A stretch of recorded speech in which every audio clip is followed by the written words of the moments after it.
Hello everyone. You're watching Let's Talk About Prepping. I'm Tyler, your host, and in today's video, we're talking about aliens.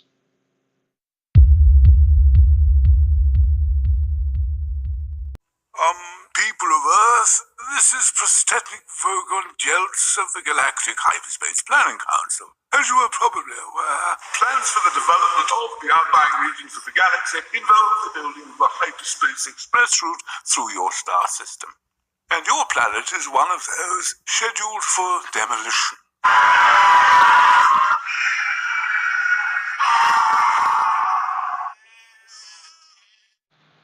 That's right.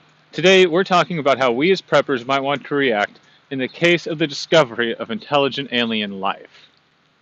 This is a huge topic to try to tackle, and I'm going to try to do it in a logical fashion. But first, I want to give a huge shout out to Praxis Prepper and his channel. This video is airing to coincide with his release of his alien invasion episode, in which he's kind enough to include myself.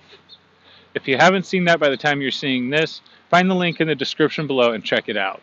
It's a fun and thought-inspiring look at emergency preparedness. If you're joining me from his channel, let me know in the comments below so I can see some names. The question of alien discovery is vast in itself, and while the science fiction approach offers great opportunities for storytelling and for demonstrating survival skills, we must also consider the opinions of experts and even conspiracy theorists as we've prepared for E.T. contact. One of the more benign events would involve our discovery of distant alien life. This might be something as simple as microbial life on a neighboring planet like Mars, which would be a celebrated discovery. But it might also involve our discovery of aliens in distant solar systems through our use of telescopes and their altering of how we see their star. In this case, the aliens are so far away because of the vast distances of interstellar space that our only immediate concern is due to the reaction of society around us. I don't necessarily think that this might destabilize religious worldviews, but I could see it causing economic and societal crises. And these crises might devolve into the kinds of collapse situations that we talk about a lot in prepping circles, but it could also lead to a trend of globalism or a technocracy in a world where humans realize that super advanced civilizations are possible and do exist. Even more revolutionary would be the discovery of alien signals. These might be the discovery of passive signals like radio chatter or a galactic positioning system, or it might be a signal that is being intentionally broadcast.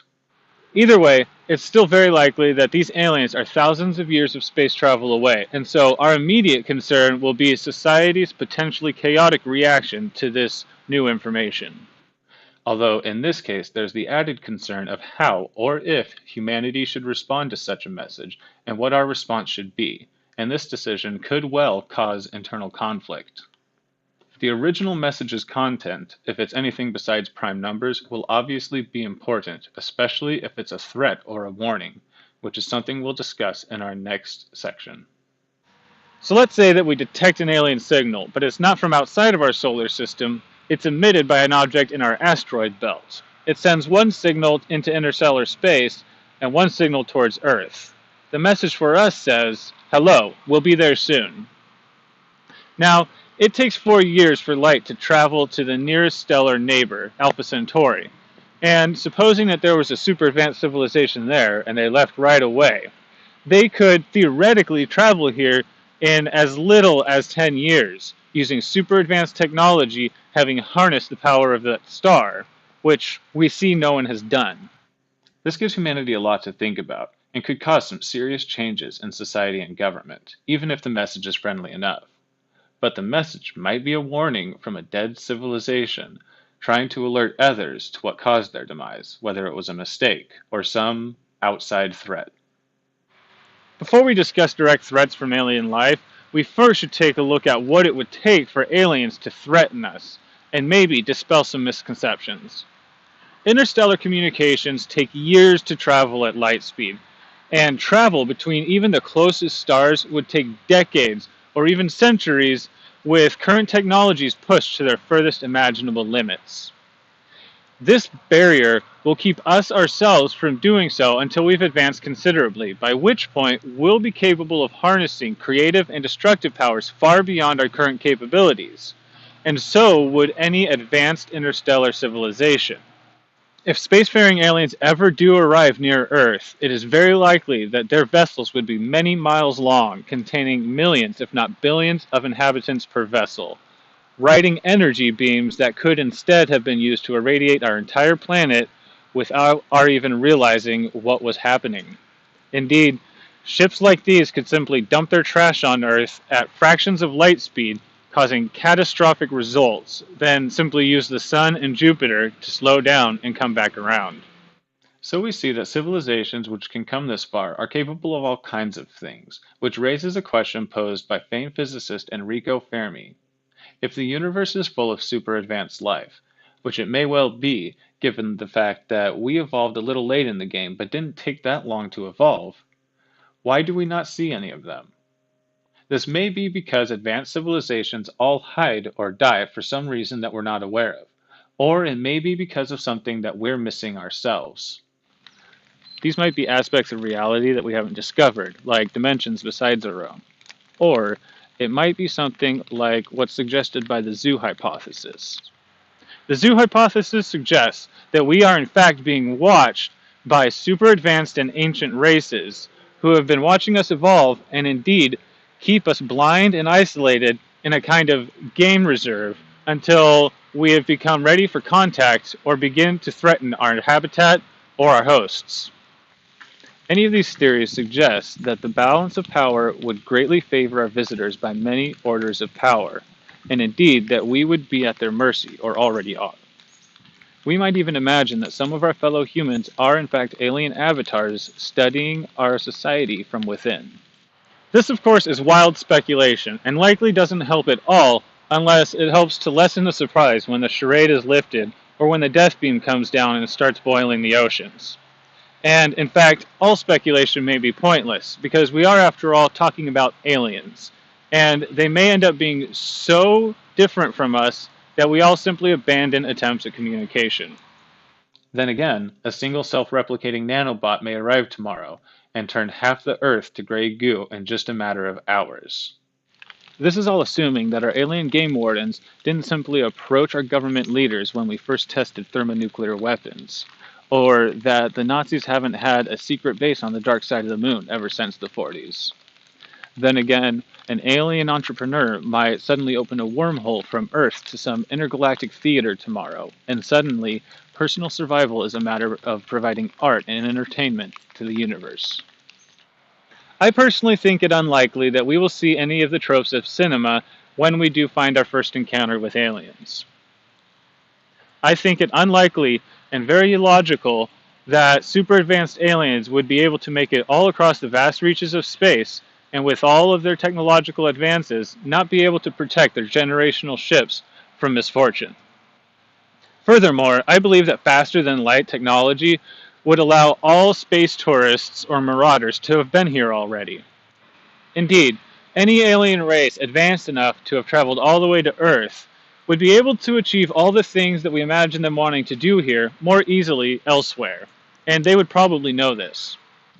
But let's say we were confronted by a situation like the one in Praxis Prepper's alien invasion episode. Alien vessels approach and enter Earth's atmosphere. We as preppers, even at the approach of just an asteroid that threatens Earth, will likely want to increase our level of preparedness.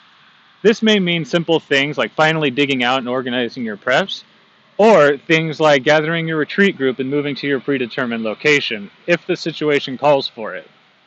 Obtaining accurate information and acting on it rationally will always be of the utmost importance in times of great change. There will always be those who want to misrepresent things for their own purposes. So it's best to be skeptical of second-hand information, and skeptical, perhaps, of even what we think we see ourselves. Project Bluebeam is a conspiracy theory which details how NASA or other agencies, and we could imagine terrorists or aliens themselves, could use technology like atmospheric holograms and other deceptions to simulate alien phenomena or even religious events to destabilize and reinvent the world order. However, theories like these should not be used as a framework for our expectations, because too much skepticism is just as bad as too little. But if we wake up and see spaceships in the sky or chariots of fire, we might not necessarily want to believe the first news broadcast that we hear. But for the sake of our thought experiment, let's say aliens arrive, and they are what they seem to be. As preppers, one of our first concerns will likely be our proximity to alien activity. Those of us who are watching events unfold on the news from remote mountain towns will likely react differently from those who live in a capital city with a mothership directly overhead.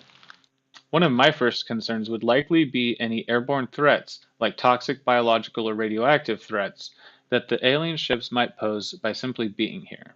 I would likely want to distance myself from alien activity if that was safe and possible, or at least relocate myself to somewhere that was more beneficial to me. If aliens with a significant technological advantage ever do arrive here, and they're malicious towards us, it would be one of the worst case scenarios that we could face as preppers, or as a race. Even facing just an adversary who had mastered our own current cutting edge technology would be a near impossible adversary to face as individual preppers or even as the entire human race. And even just hiding might involve eschewing all technology and trying to live underwater or underground. Summary. So to recap some of our outlooks as preppers in a world with confirmed extraterrestrial life, we will as always want to be prepared against society's sometimes chaotic reactions to great change. This entails honing our mental preparedness and adaptivity, and also being physically prepared for general hardship or perhaps the complete collapse of order. We also want to prepare against contamination of our atmosphere, our air and water, and also against overt hostility from our visitors, ranging from global warfare to individual encounters and guerrilla resistance to complete annihilation. We want to be in a safe position from which we can obtain accurate information and act on it quickly. We want to be physically, but more importantly mentally prepared for everything from benevolent visitation to genocidal assault, to events that we can't possibly predict or even fathom, and this is an impossible task, but far from a futile one. As we strive to prepare against such overwhelming odds, we will definitely find advantages against our more earthly challenges. Indeed, to end things on a lighter note, and because I definitely do believe in the odds of our first encounters being with benevolent advanced civilizations, and while we may prepare against stellar warfare, I do think that it is a valid question to ask ourselves as individuals what value we offer as human beings outside the social constructs of human civilization. Because far from the need to validate ourselves as pets to some ancient race, we may find that inherent self-worth is key to our existential survival. This has just been a wild and speculative look at some of the things that we as preppers might want to consider if we ever discover alien life. I know that I've grossly oversimplified a lot of things in this video, and I would absolutely love it if you all tell me about it in the comments below, as well as what you think alien arrival might look like and how you think you might react. If these space topics fascinate you like they do me, check out the science feature links in the description below. And again, huge shout out to Praxis Prepper and his channel. Link in the description below. If you haven't seen it, go check it out and tell him I sent you. Maybe we can start some kind of infinite feedback loop. Alright, thank you for watching everybody, and stay tuned with Let's Talk About Prepping for more videos in the future. Stay safe out there, everyone.